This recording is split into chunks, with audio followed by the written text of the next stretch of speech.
সুপ্রিয় শিক্ষার্থী সকলকে আসসালামু আলাইকুম। আশা করি সকলেই সুস্থ এবং ভালো আছে এবং নিয়মিত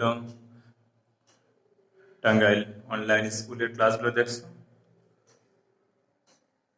আজ আমরা পর্যায় সারণীর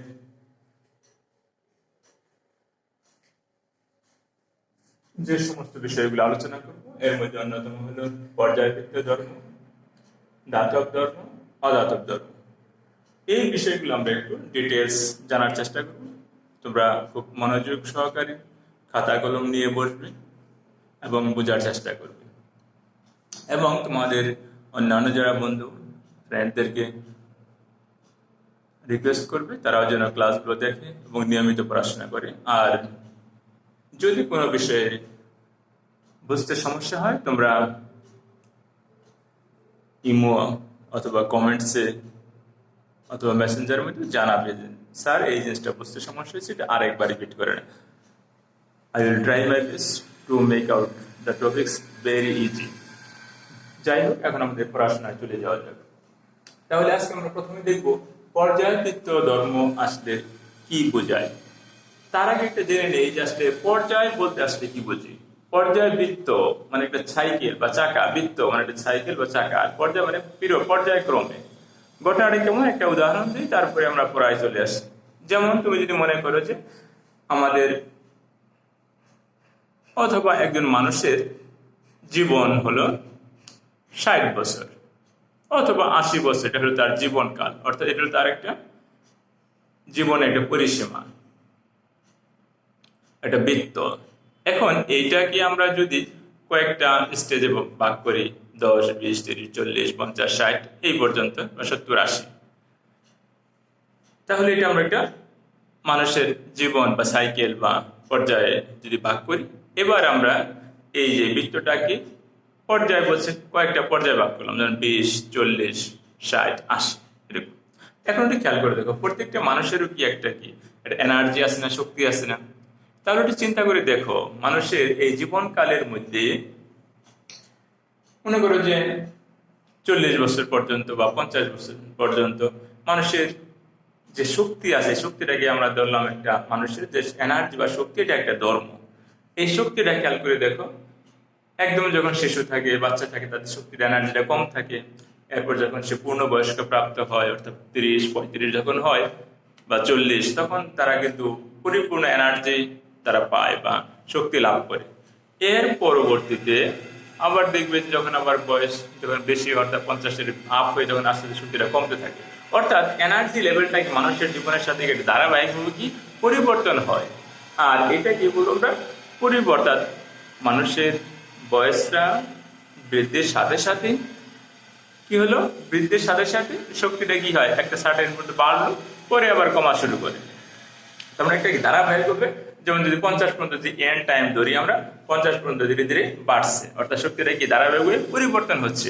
এটাই হলো একটা মানুষের জীবনের ক্ষেত্রে এই শক্তির যে পরিবর্তন, এটাই হলো একটা শক্তি, একটা কি পর্যায়বৃত্ত ধর্মের মধ্যে পড়বে। তাহলে এবার আমরা রসায়নের ভাষায় চলে যাই, দেখি পর্যায়বৃত্ত ধর্ম বলতে আসলে কি বুঝি। আমরা তো অলরেডি জানি যে পর্যায় সারণীতে যে একই গ্রুপের মৌলের ধর্মগুলা কি একই রকম, এবং ইলেকট্রন বিন্যাসের সাথে সাথে বা পারমাণবিক সংখ্যা বৃদ্ধির সাথে সাথে একটা মৌল থেকে যখন অন্য মৌলে যাবে তখন গ্রুপটা চেঞ্জ হয়ে যায়, তখন দেখবে যে ধর্মগুলো কি পরিবর্তন হয়। সেক্ষেত্রে আমরা একটা উদাহরণ হিসাবে দেখি, আমরা যে ধরে নিলাম পর্যায় সারণীর পর্যায় 3 এর মৌল sodium, magnesium, aluminium, silicon, phosphorus, sulphur, chlorine, এই মৌলগুলা। আর আমরা জানি যে প্রত্যেক মৌলটাকে যোজনী আছে, এই যোজনীগুলা খেয়াল করে দেখি। যেমন সোডিয়ামের যোজনী হলো 1, ম্যাগনেসিয়ামের 2, অ্যালুমিনিয়ামের 3, 4, ফসফরাস 5, সালফার 6, ক্লোরিন 7, পরে নিষ্ক্রিয় গ্যাস আছে 0। তাহলে খেয়াল করে দেখো, এই যে প্রথম থেকে শুরু, অর্থাৎ 1 থেকে শুরু করে এই 17 পর্যন্ত, মাঝখানে 10 নামগুলো নাই এই গ্রুপে। এই যে 1 থেকে শুরু করে এখানে দেখো, এটা পারমাণবিক সংখ্যা হলো 11, পারমাণবিক সংখ্যা 11, 12, 13, 14, 15, 16, 17। একটু খেয়াল করতে হবে, পারমাণবিক সংখ্যা কি বৃদ্ধির সাথে সাথে তাদের যোজনীটাও কি ধারাবাহিকভাবে কি পরিবর্তন হচ্ছে। এই যে ধারাবাহিকভাবে কি চেঞ্জ হইতেছে, এটাই হলো পর্যায়বৃত্ত একটা ধর্ম। অর্থাৎ পারমাণবিক সংখ্যা বৃদ্ধির সাথে সাথে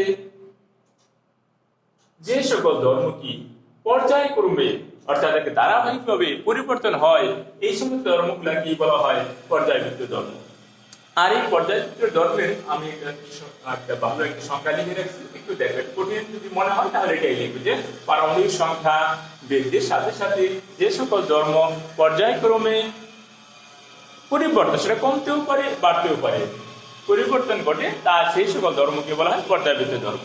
আর তা না হলে লিখবে এরকম, কোন মৌলিক গ্রুপ এবং পর্যায় পরিবর্তনের ফলে যেসব ধর্ম নিয়মিত পরিবর্তন হয় সেসব ধর্মকে মৌলের পর্যায়বৃত্ত ধর্ম বলে। নিয়মিত মানে খেয়াল করে দেখো 1 2 3 4 5 6 7। এখন আমি যে দেখো যোজনাটাকে ধারাবাহিক পরিবর্তন হয়েছে। এখন কোন কোন জায়গায় দেখো এরকম হতে পারে 1 2 3 4 আবার 3 2 1 এরকম হতে পারে চেঞ্জ। এখানে যে আমি যে যোজনা লিখলাম এইটা কিন্তু পর্যায় ধর্ম আমাদের বইতে নাই।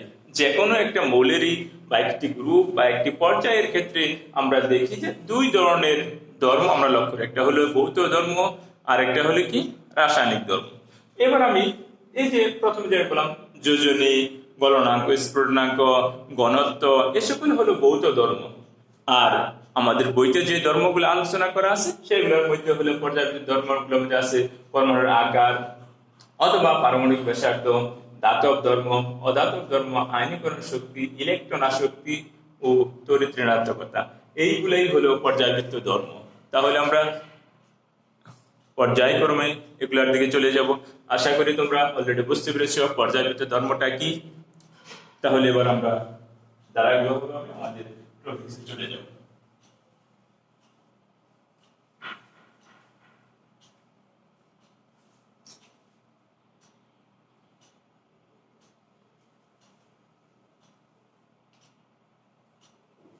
এবার আমরা একটু খেয়াল করে দেখে নিই আমরা পরমাণুর আকার, পরমাণুর ব্যাসার্ধ বা পারমাণবিক ব্যাসার্ধ বলতে পারি আমরা, পারমাণবিক ব্যাসার্ধ বা পারমাণবিক ব্যাসার্ধ বলতে পারি।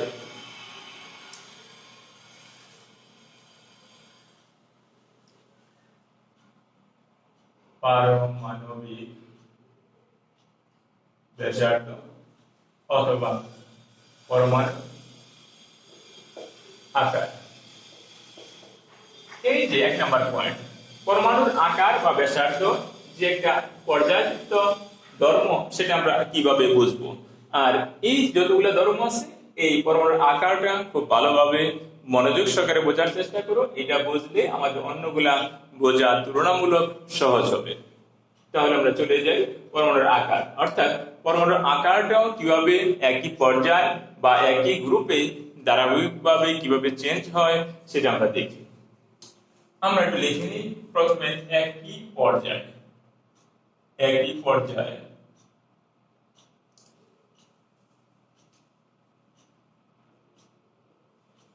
পর্যায়ে দেখো পর্যায় সঠিক বাম, এটা হলো ডান, বাম থেকে ডানে গেলে পরমাণুর আকার। এখন এটা হ্রাস পাবে না বৃদ্ধি পাবে, এটা আমরা বৃদ্ধি না হ্রাস পায় এটা আমরা এখন একটু দেখবো। এটা তোমরাই সিদ্ধান্ত নিবে বাড়বে না কমবে। তার আগে আমরা চলে যাই বসে আছে পরমাণুর আকার বা ব্যাসার্ধ। পরমাণুর ব্যাসার্ধ বলতে আসলে কি বুঝি এটাই আমরা একটু দেখে নিই। আমরা ধরে নিলাম এই একটা পরমাণু আর এই একটা পরমাণু। সাধারণত পরমাণুর গোলাকারী হয়ে থাকে, আমরা গোলাকারে ধরে নিলাম। যদি একটি পরমাণু আকার যদি গোলাকার হয় তাহলে এর কেন্দ্র থেকে পরিধি পর্যন্ত দূরত্বকে বলা হয় ব্যাসার্ধ। এই যেমন ধরো এ একটা মৌল, বি একটা মৌল, সাপোজ দেখো এটার ব্যাসার্ধ কম, এটার ব্যাসার্ধ বেশি, অর্থাৎ কি আকারটা এটার বড়, বি আকার বড়, এ আকার ছোট, অর্থাৎ কেন্দ্র থেকে ব্যাসার্ধ পরিধি পর্যন্ত দূরত্ব কি বলবো আমরা কি ব্যাসার্ধ। আর ব্যাসার্ধ যার বড় হবে তার আকার বড় হবে। এখন তোমাদের মনে কিন্তু একটা প্রশ্ন আসবে, পরমাণু কি একা একা থাকে? তাহলে আমরা ব্যাসার্ধ কিভাবে পরিমাপ করব? এখন চিন্তা করে দেখো, আমরা জানি যে নিষ্ক্রিয় গ্যাস শুধু ওয়ানলি হিলিয়াম, নিয়ন, আর্গন, ক্রিপ্টন, জ্যানন, রেডন, এই যে আমরা নিষ্ক্রিয় গ্যাসগুলো পড়েছিলাম, এগুলাই তো প্রকৃতিতে মুক্তভাবে থাকে।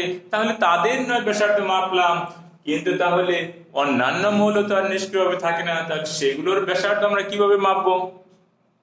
তাই না? এটা জটিল, দাদাই পড়ে গেলে একটু চিন্তা করে দেখো দেখি কিভাবে ব্যাসার্ধ মাপবে। নিষ্ক্রিয় গ্যাস আমরা জানলাম, কিন্তু অন্যান্য গুলা কি? তবে এটা আমরা তো জানি অন্যান্য মৌলগুলা কি অণু গঠন করে। তাহলে আমরা চলে যাই, ধরলাম এই একটা অণু গঠন করলো, হাইড্রোজেন অণু গঠন করলো। একটু খেয়াল করে দেখো, এই যে কেন্দ্র থেকে এই একটা হাইড্রোজেন, এই একটা হাইড্রোজেন, এই যে কেন্দ্র থেকে একটি মৌলের পরমাণুর কেন্দ্র থেকে অন্য মৌলের পরমাণুর কেন্দ্র পর্যন্ত যে দূরত্বটা আছে, এটাকে যদি আমরা 2 দ্বারা ভাগ করে দেই, এই দূরত্ব, এটাকে আমরা 2 দ্বারা কি করলাম, ভাগ করে করে কি অর্ধেক পেয়ে যাবো না? তাহলে এইভাবে আমরা নির্ণয় করতে পারি। তবে এটা একটু অতটা সহজ না, একটু কঠিন একটা বিষয়, আরো অনেক জড়িত আছে, এগুলো আমরা পরে জানবো। তাহলে আমরা চলে যাই আমাদের আগের পড়ায়, পরমাণুর আকার বা ব্যাসার্ধ কিভাবে পরিবর্তন হয়। আমরা উদাহরণস্বরূপ ধরে নিলাম পর্যায় সারণীর পর্যায় 3 এর মৌল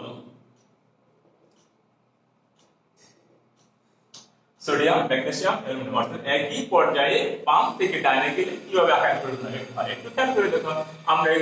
আমরা জানি যে প্রোটন সংখ্যা কত, সোডিয়াম প্রোটন সংখ্যা 11, 12, 13, 14, 15, 16, 17। এবার খেয়াল করে ইলেকট্রন বিন্যাস একটু করে দেখি। ইলেকট্রন বিন্যাস সোডিয়াম 2, আমি সংক্ষেপে লিখলাম, একটা ভালো করে লিখি, 1, 2, 3, 4, 5, 6, 7, 8, 4, 8, 11। পরে গুলো আর লিখবো না, শুধু কক্ষপথ লিখি, 2, 8, 2। পরেরটা লিখুন 2, 8, 3। পরেরটা 2, 8, 4। পরেরটা 2, 8,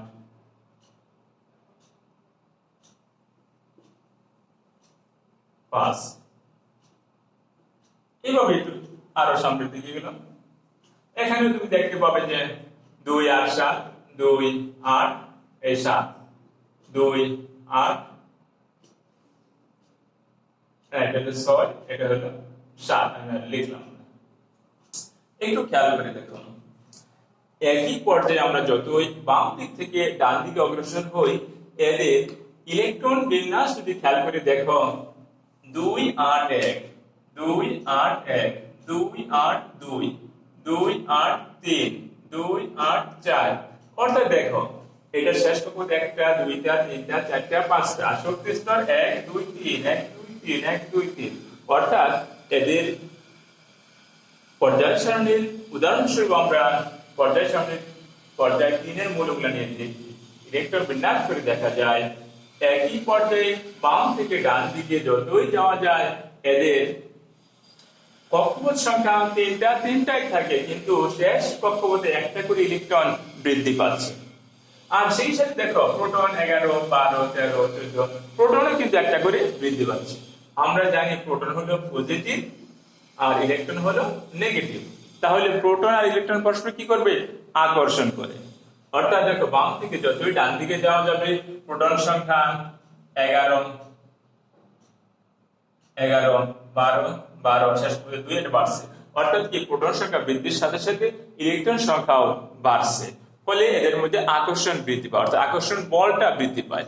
এখন এই যে আকর্ষণ বল যদি বৃদ্ধি পায়, তাহলে কি ঘটনাটা ঘটবে, বা বলতে পারি আকর্ষণ বলটা কি পরিমাণে বৃদ্ধি পাবে সে সম্পর্কে আমরা একটা ফর্মুলা জানি, যে কুলম্বের সূত্র। তোমরা পড়ছো কিনা জানি না, কুলম্বের সূত্র থেকে আমরা জানি, না পড়লেও ক্ষতি নেই, আমরা মহাকর্ষ ধ্রুবকের যে মহাকর্ষ সূত্র পড়ছি ঠিক অনুরূপী।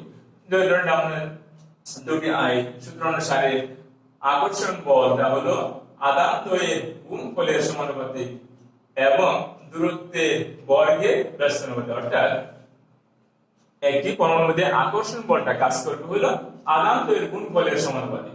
আমরা ধরে নিলাম এখানে, এই যে এখানে খেয়াল করে দেখো, প্রোটন, সোডিয়ামের ক্ষেত্রে প্রোটন আর রইল ইলেকট্রন। কত হয়? এখানে প্রোটন 11, ইলেকট্রন 11, তাহলে এটা গুণফল। আকর্ষণ বল এদের গুণফলের সমানুপাতিক, তাহলে 11 11 121, তাহলে এটার ক্ষেত্রে কত হবে? 12 ইনটু 12 144, 13 ইনটু 13, এই যে প্রোটন সংখ্যা 13, ইলেকট্রন সংখ্যা 13, তাহলে 109। অর্থাৎ দেখো এরকম করলে কি বাড়বে, অর্থাৎ এখান থেকে দেখা গেল যে একই পর্যায়ের বাম থেকে যতই তুমি ডান দিকে যাবে এদের মধ্যকার আকর্ষণ বলটা মান হিসাবেও দেখা যায়, আকর্ষণ বলটা কি পর্যায়ক্রমে বাড়তে থাকবে। আর একটু খেয়াল করে দেখো, আকর্ষণ যখন বাড়বে তখন কি কাছে যায় না দূরে আসে? তো কি অবশ্যই কাছে চলে আসে। তার মানে আমরা জানলাম যে একই পর্যায়ে বাম থেকে যতই ডান দিকে যাবে তাহলে কক্ষপথটা একটু চেপে যাবে, একটু কাছে চলে আসবে। আর কাছে আসলে কি আকারটা কি ছোট হয়ে যাবে। তাহলে আকারটা কেমন হতে পারে? আমরা ধরে নিলাম সোডিয়ামের আকার হলে তো বড়, এটা একটু ছোট, আকর্ষণ যেহেতু বাড়ছে ছোট, এই যেরকম। অর্থাৎ কি একই পর্যায়ে বাম থেকে ডানে গেলে আকার হ্রাস পায়। তাহলে এখানে কি হবে? আকার একই পর্যায়ে বাম থেকে ডানে গেলে আকার কি হবে? বৃদ্ধি পায় না, কি হবে? হ্রাস পায়। আশা করি তোমরা বুঝতে পেরেছো।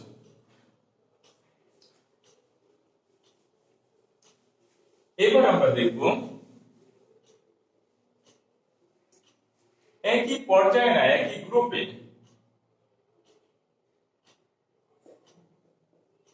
একই গ্রুপে বাম থেকে না উপর থেকে, গ্রুপ মানে হলো উপর হতে নিচে গেলে অণুর আকার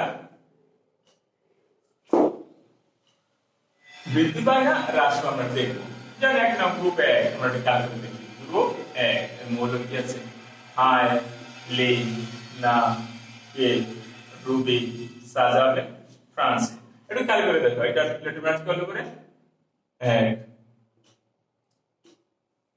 2 1, এটা সোডিয়াম 2 8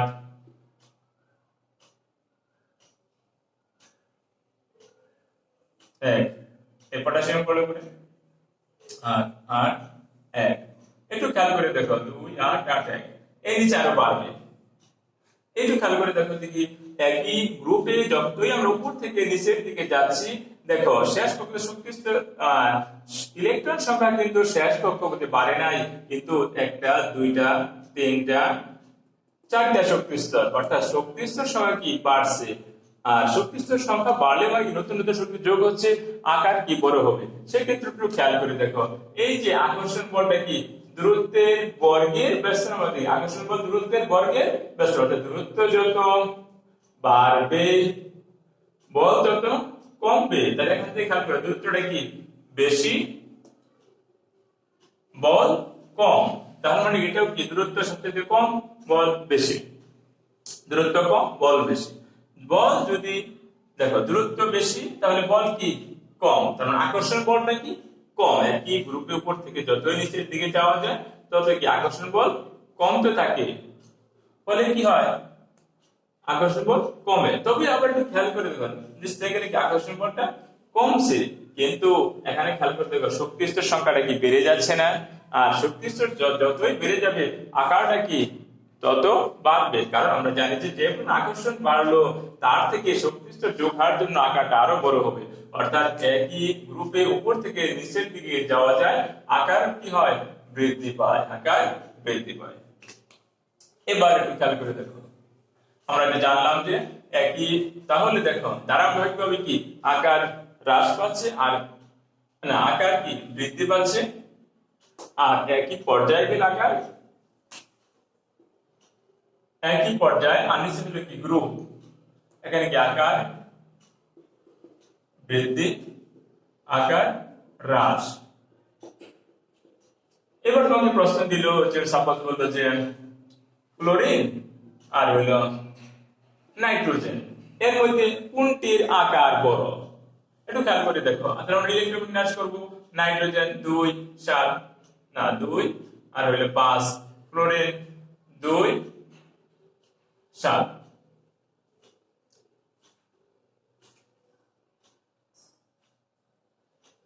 এবার একটু খেয়াল করে দেখো তাহলে কি আকর্ষণ বলের মান কি এটাই কি বেশি, এটা কি আকর্ষণ বলের মানটা কি কম। কারণ কি প্রোটন সংখ্যা 7 ইনটু 7, আর এখানে কত 7 9 ইনটু 7 9 ইনটু 9, তার মানে আকর্ষণ বলটা কি, এরা যেহেতু একই পর্যায়ের মৌল তাহলে এটাই কি ইলেকট্রন সংখ্যা বেশি, তার মানে বাম থেকে ডানে গেলাম, বাম থেকে ডানে, nitrogen oxygen fluorine, nitrogen oxygen fluorine, তাহলে বাম থেকে ডানে গেলে আকার কি হ্রাস পাবে। তাহলে আমরা বলতে পারি যে নাইট্রোজেন এবং ফ্লোরিন এর ইলেকট্রন বিন্যাস থেকে দেখা যায় এরা পর্যায় সারণীর গ্রুপ পর্যায় 2 এর মৌল এবং আকর্ষণ বল ফ্লোরিনের বেশি, তাই ফ্লোরিনের আকার ছোট। এবার আরেকটু আমরা প্রশ্ন করব হলো যে এবার আমাদের জানলাম এবার যদি আয়ন দিয়ে যে তোমাকে কি করবে, যে অন্যান্য করে বললো যে এবার সোডিয়াম ফ্লোরিন, এই যে এই দুটো আয়ন দিয়ে দিলে কোনটি বল, কোনটি বল। এখন তুমি একটু চিন্তা করে দেখো এটা আমরা কিভাবে করব।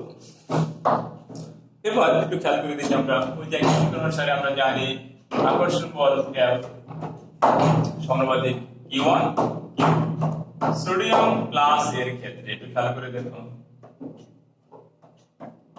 সোডিয়াম প্লাস এর ক্ষেত্রে সোডিয়ামের প্রোটন সংখ্যা প্রোটন 11 আর ইলেকট্রন কত, একটা সিরিজে 10, তাহলে গুণফল কত হবে, আমরা ধরলাম সোডিয়াম 110, আর যদি লিখি যে ফ্লোরিন এর ক্ষেত্রে প্রোটন 9 ইলেকট্রন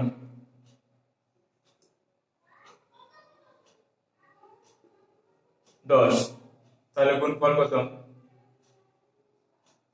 আকর্ষণ বল আকর্ষণ বল ফ্লোরিন মাইনাস কত হয় 90, তাহলে আকর্ষণ বল কোনটা আর বেশি দেখলে, তাহলে কি ফ্লোরিনের আকর্ষণ বলটা কি বেশি, না সোডিয়ামের আকর্ষণ বলটা কি, সোডিয়াম আয়নের আকর্ষণ বলটা কি বেশি, আর আকর্ষণ বল যার বেশি হবে তার কি আকার ছোট হবে, অতএব সোডিয়ামের আকার ছোট আর কার ফ্লোরিনের আকার বড়, কার আকার বড়, ফ্লোরিনের আকার বড়।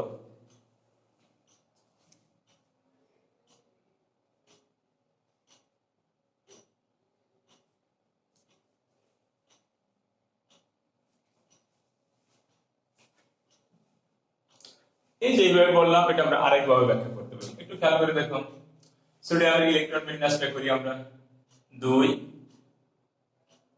আর হলো কত 8, প্লাস মানে ইলেকট্রন ছেড়ে দেওয়া, আর ফ্লোরিনে যদি করি আমরা ইলেকট্রন তাহলে কি হয়েছে এখানে যোগ হয়েছে 2 8 1 2 3 4 8